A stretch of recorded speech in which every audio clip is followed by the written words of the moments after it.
하나님 말씀은 창세기 3장 12절입니다. 창세기 3장 12절입니다.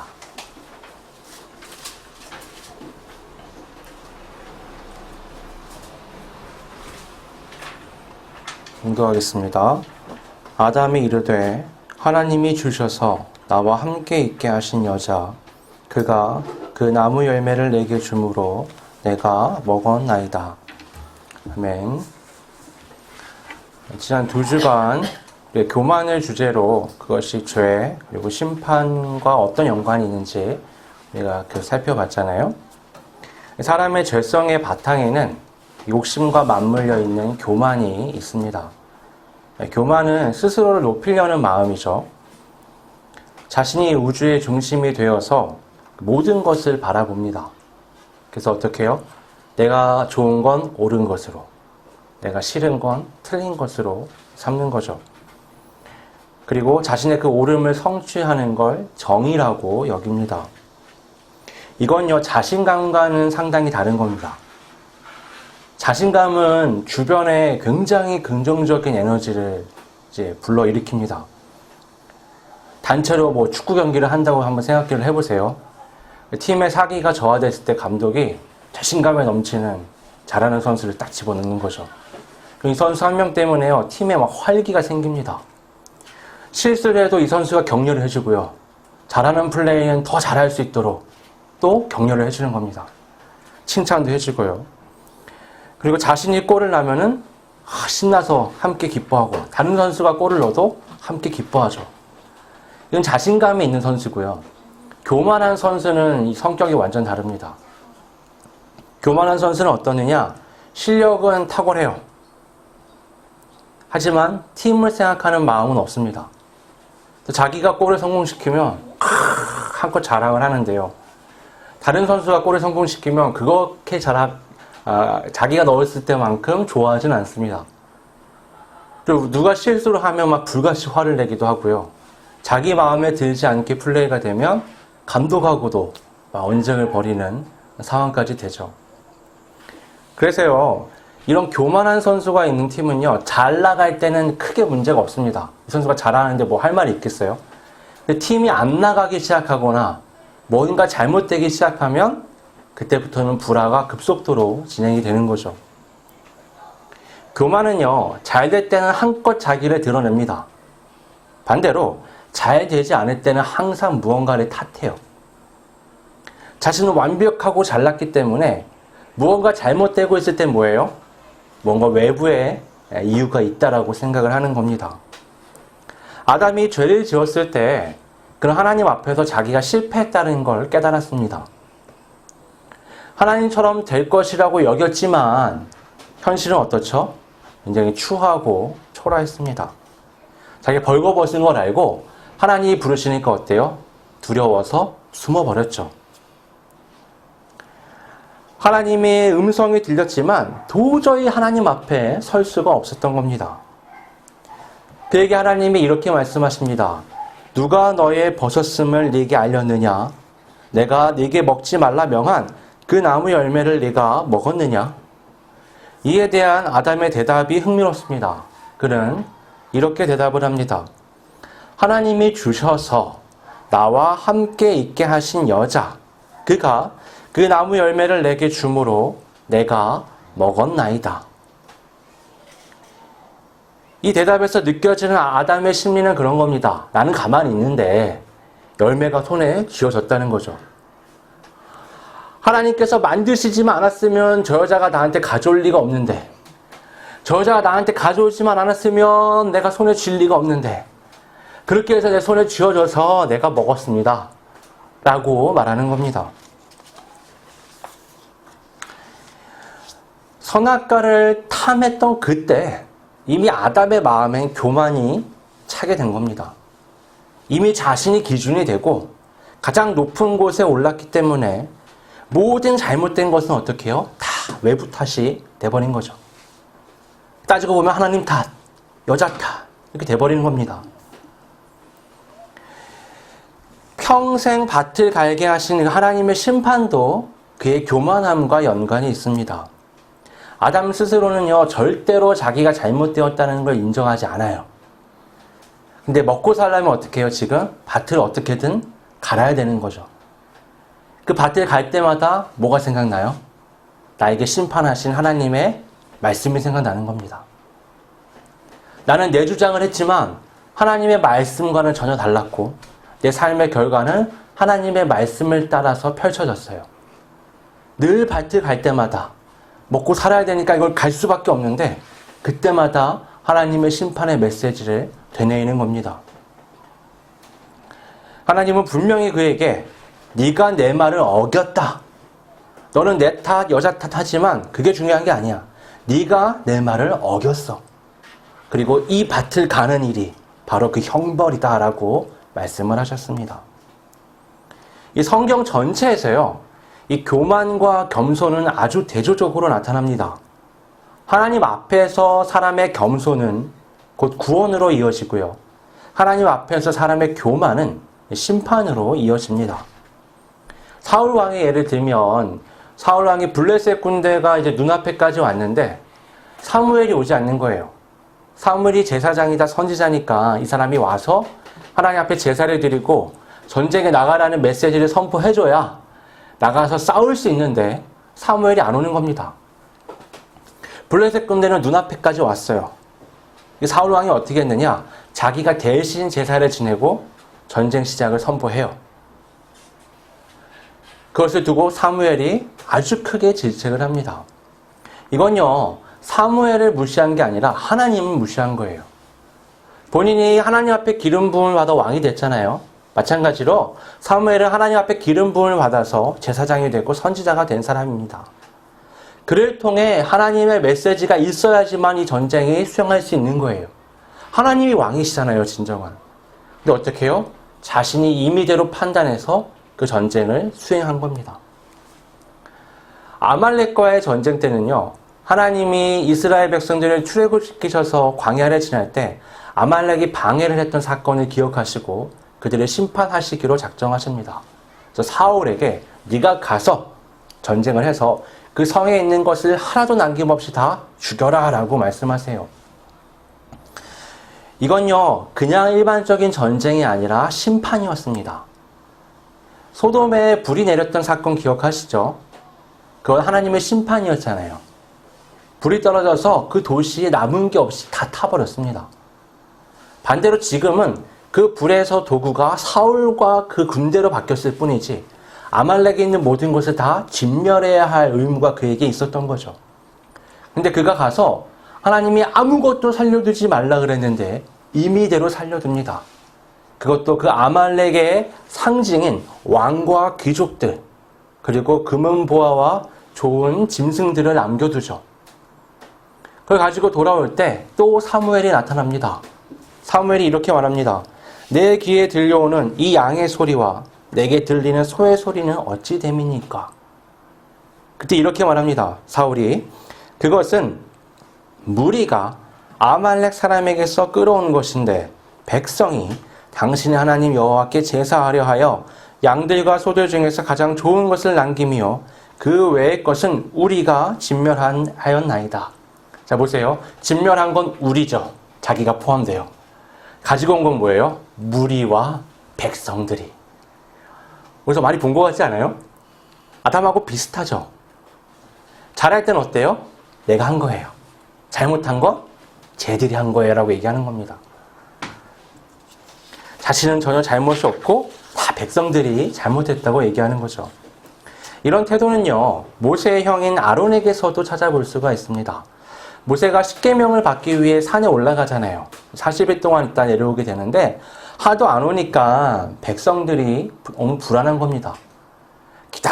기다려도 안 오니까 들고 일어나요. 다 아론을 막 찾아옵니다. 그래가지고 아론에게 뭐라고 말하냐면 야, 모세는 무슨 일이 생긴 게 분명하다. 그러니까 네가 우리를 애굽에서 이끌어낸 신을 네가 한번 만들어내라. 여기서 우리는 이스라엘 백성의 교만을 엿볼 수가 있습니다. 여러분, 모세가 그들 앞에 있는 건 하나님이 보내서예요. 다 기억을 하시죠? 모세가 안 가려고 그난리를 쳐도 하나님이 세우셔서 보내셨잖아요. 근데 이 사람들은 어떻게 생각하냐면 모세가 하나님을 우리에게 보여준다라고 생각하는 거예요. 모세가 없어도 하나님은 하나님으로서 하나님의 일을 하실 겁니다. 다른 사람을 또 세우시잖아요. 근데 그게 아니라 모세가 없으니까 하나님도 없다라고 생각하는 거예요. 더 이상한 건 아론이 그들의 요구에 반응을 한다는 겁니다. 그러니까 어떻게 반응하죠? 너네 금 귀걸이, 금 목걸이, 금 부치 다 가져와. 녹여가지고 금송아지를 만든 다음에 이렇게 말합니다. 이스라엘아, 이는 너희를 애굽 땅에서 인도하여 낸 너희의 신이로다. 여기서 우리는 그의 욕심, 그의 교만을 엿볼 수가 있는 겁니다. 지금 이스라엘 백성들이 모세를 어떻게 봐요? 신을 우리에게 보여준 자, 신을 우리에게 만들어준 자로 보고 있는데 그 자리에 본인이 오른 겁니다. 내가 신을 만들어주겠다. 그래서 어떻게 해요? 지금 신을 만들어내고 그 다음날 다 모여가지고 니네 하나님 앞에 제사해라. 그래서 애굽의 방식으로 제사하고 거기서 아주 문란하게 이어지는 후속 행위들을 막 합니다. 이 타이밍에 모세가 돌아와요. 모세가 두 돌판을 깨트리고 불같이 화를 냅니다.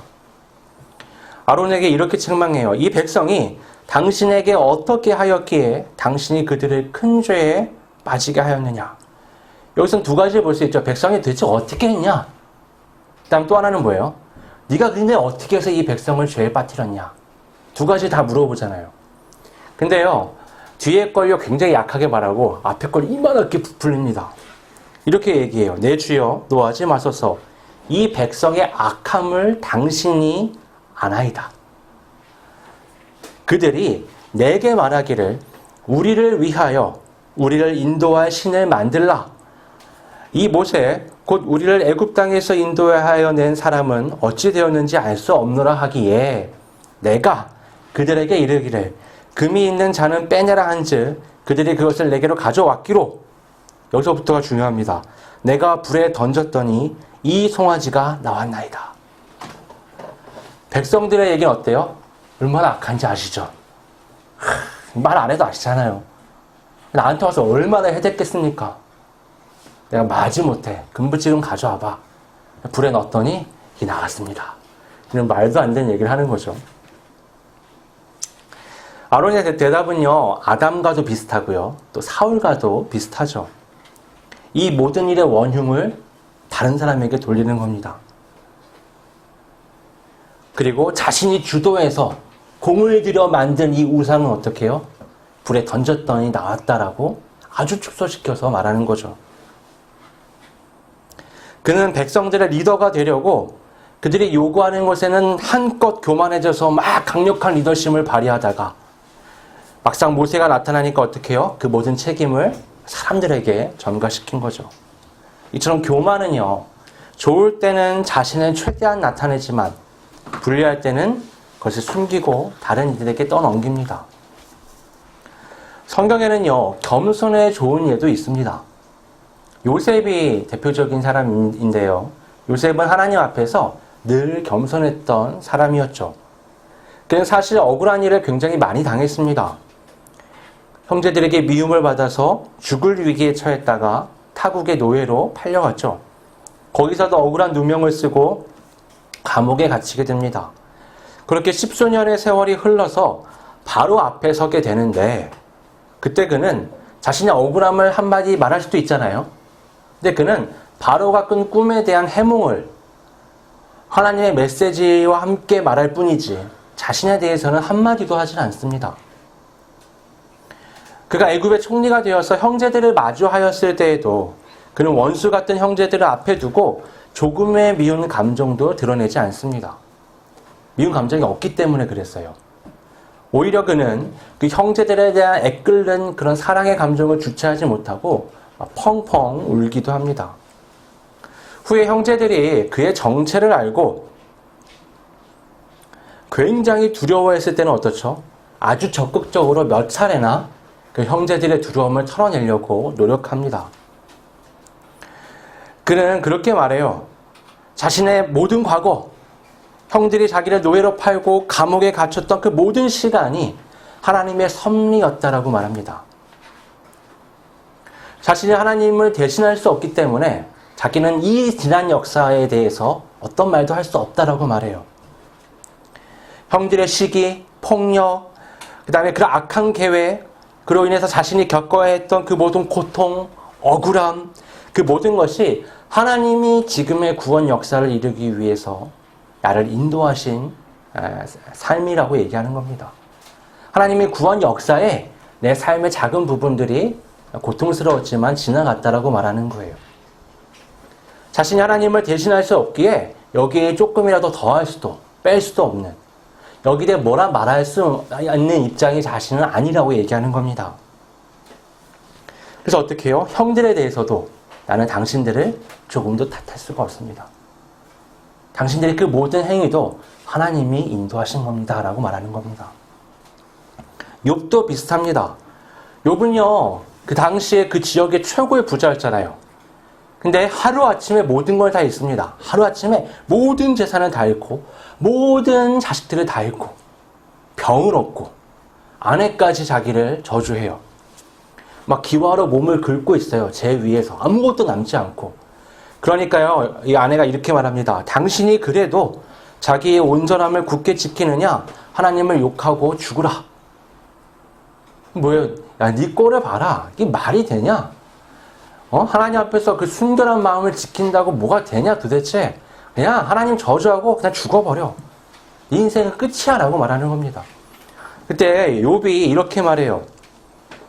그대의 말이 한 어리석은 여자의 말 같도다. 우리가 하나님께 복을 받았은즉 화도 받지 않겠느냐. 여러분, 그 당시 욥의 상황이 얼마나 안 좋았냐면요, 3명의 친구가 문안을 왔는데 욥의 고통이 너무 심하니까 일주일 동안 그 옆에 있으면서 한마디 말을 못해요. 말을 붙일 수가 없는 거예요. 너무 충격인 거예요. 3명의 친구들의 모습이. 비춰진 욥의 모습이 너무 충격이니까 말을 못 겁니다. 그 정도인데 욥이 자기 아내에게 당신의 말은 어리석은 여자의 말과 같다. 내가 하나님 앞에 복을 받았으니 당연히 화도 받는 게 너무나 당연한 섭리 아니냐 라고 말하는 겁니다. 그는 그 고통의 순간에서도요, 선을 넘지 않습니다. 그의 마음이 철저하게 겸손했기 때문에, 하나님 앞에서 자신을 낮췄기 때문에 할 수 있는 표현들이죠. 성경에서요, 그 누구보다 겸손의 극치를 보여준 분은 예수님이라고 말할 수 있습니다. 제 아무리 요셉이 훌륭해도요, 그는 어린 시절 형들 앞에서 뽐대던 자였습니다. 술 맡은 관원자에게 자기 억울함을 호소하기도 했었죠. 흠은 아니지만 완벽하게 겸손한 자는 아니었다는 겁니다. 욥은요, 완벽해 보였지만 하나님 앞에서 자기의 떳떳함을 너무 강력하게 얘기하다가 오히려 꾸중을 듣죠. 야, 세상 누가 내 앞에서 깨끗하다고 그렇게까지 말할 수 있느냐. 예수님은요, 하나님과 사람들 앞에서 자기를 조금 더 드러내신 적이 없어요. 철저하게 자기를 감추십니다. 그는 하나님과 동등된 부분으로서 가장 높은 자리에 계신 분, 아담이나 사울이나 그런 자들이 꿈꾸었던 가장 높은 곳에 계셨던 분이 바로 예수님이셨는데, 예수님은 인간의 몸을 입고 가장 낮은 자리까지 오시기에 자기의 목숨을 다 내어주시는 사랑으로 우리를 섬기셨습니다. 그런데도 그분은 조금도 자기를 드러내신 적이 없어요. 예수님은 단 한 번도 누구를 탓하신 적도 없습니다. 누구를 원망하신 적이 없어요. 오히려 원망의 대상들을 걱정하고 도와주시죠. 자신을 판 유다에 대해서는 다른 제자들에게 그는 차라리 태어나지 않는 게 더 좋았을 뻔했다라고 말씀하십니다. 동정하시는 거죠. 그리고 자신을 십자가에 못 박은 자들에 대해서는 그 십자가에 못 박혀 죽어가는 고통 속에서도 하나님께 저들이 무지해서 그러니 용서해 달라고 기도하십니다. 부활하신 후에는요, 자신을 배신했던 베드로를 만나셨을 때 네가 나를 사랑하느냐라는 말로 그를 용서하실 뿐만 아니라 그 안에 그를 회복시키셔서 일으켜 세워서 사도로 다시 보내십니다. 기독교인들을 탄압하던 바울에게는 그가 이방의 사도가 되게 하셔서 그의 삶이 새로운 희망으로 가득 차게 만들어 주시죠. 예수님은 하나님과 사람을 향해 단 한 번도 어떤 원망을 하신 적이 없습니다. 자신을 사람들에게 나타내시는 일에도 관심을 두신 적이 없죠. 오히려 자신이 이적을 행했을 때 사람들에게 어떻게 해요? 아무 말도 하지 마. 얘기하지 마. 비밀로 해야 된다라고 말씀을 하셨었습니다. 예수님은 그렇게 우리에게 우리가 어떠한 겸손함을 가지고 하나님과 사람 앞에서 살아야 하는지를 보여주시죠. 여러분, 오늘날 세상은요, 불만과 원망으로 가득합니다. 국가를 원망하고, 부모를 원망하고, 자식을 원망하고, 사회를 원망합니다. 타고난 삶의 조건들을 저주하고 막 원망하죠. 우리는 교만한 사람입니까?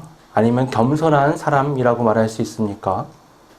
아무리 스스로 나는 그렇게 뽐내는 사람이 아니야 라고 말할 수 있어도 사실은 뽐낼 만한 상황이 되지 않아서 그랬을 수도 있어요. 내가 경험하는 삶의 고통 가운데 내가 남 탓, 환경 탓으로 일관한다면 그 사람은 교만하다고 밖에 말할 수 없습니다. 반대로 당연하게 누군가를 탓하고 원망할 만한 상황임에도 불구하고 하나님 앞에서 감사를 잃지 않고 살아간다면, 그리고 사람들을 탓하지 않는 정도가 아니라 그들을 위하고 사랑할 수 있는 삶을 산다면 그 사람은 예수 그리스도를 닮은 놀라운 그리스도인의 삶을 살아가고 있다라고 말할 수 있는 겁니다. 너무 멀게 느껴지시나요? 너무 거북하시나요? 그 이유는 내가 아직 교만하기 때문입니다. 왜 내가 그렇게까지 살아야 되냐라고 말씀하고 싶으신가요? 그것이 주님의 뒤를 따라가는 십자가를 진 사람의 삶이기 때문입니다. 여러분, 인생이 불공평하다고 느껴지시나요? 불합리하다고 느껴지시나요? 그것은 정상입니다. 죄에 물든 세상은 당연하게 불공평하고 불합리합니다. 중요한 것은 그 안에서 내가 그리스도인답게 살아가고 있느냐 못하느냐 하는 겁니다. 누가 그런 얘기를 했더라고요. 인생이란 풍파가 지나가기를 기다리는 것이 아니라 그 비바람에서 춤추는 방법을 배우는 것이다. 그 사람이 기독교인인지 아닌지 모르지만 기독교적 정신이 그 안에도 있는 것 같아요. 여러분, 우리는요, 원망과 저주, 불평과 불만을 쏟아낼 수밖에 없는 삶의 조건들 앞에 있습니다. 이게 언제 지나가나 투덜투덜 하면 그건 건강한 그리스도인의 삶이라고 말할 수 없어요. 그 안에서 좋으면 좋은 대로, 안 좋으면 안 좋은 대로 내가 그리스도인으로서 어떻게 사람을 사랑하고 섬기고 하나님 앞에 감사할 수 있는가? 여러분, 욥이 잘 나갈 때만 감사했어요? 아니잖아요. 고통의 끝자락에 있을 때도 그는 감사를 잃지 않았습니다. 내게 고통을 주신 그 하나님 앞에서 그것이 당연하다라고 고백을 했던 사람이 욥이었잖아요. 원수인 형제들을 앞에 두고 강력한 권세를 쥐고 있어도 그 형들 앞에서 나는 당신들에게 아무 말할 권한이 없습니다라고 말한 게 요셉이었습니다.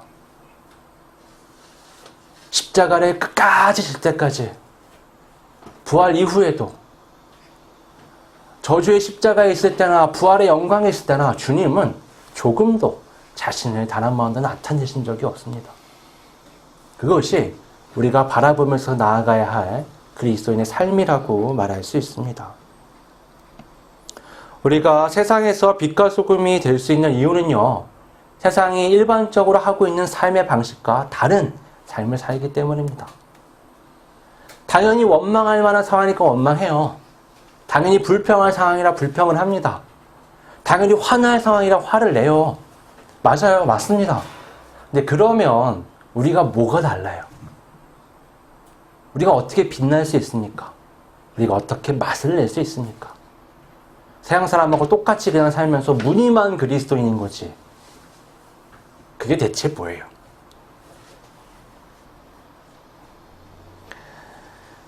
그럼에도 불구하고 인내하기 때문에, 그럼에도 불구하고 사랑하기 때문에, 그럼에도 불구하고 나아가기 때문에 우리는 이 어두운 세상에서 주님의 빛을 비추고 그리스도의 맛을 내는 존재가 될 수 있는 겁니다. 오늘도 조금 더 교만함을 덜어내고 낮은 겸손으로 하나님 앞과 사람 앞에서 살아가는 우리 모두가 될 수 있기를 바랍니다.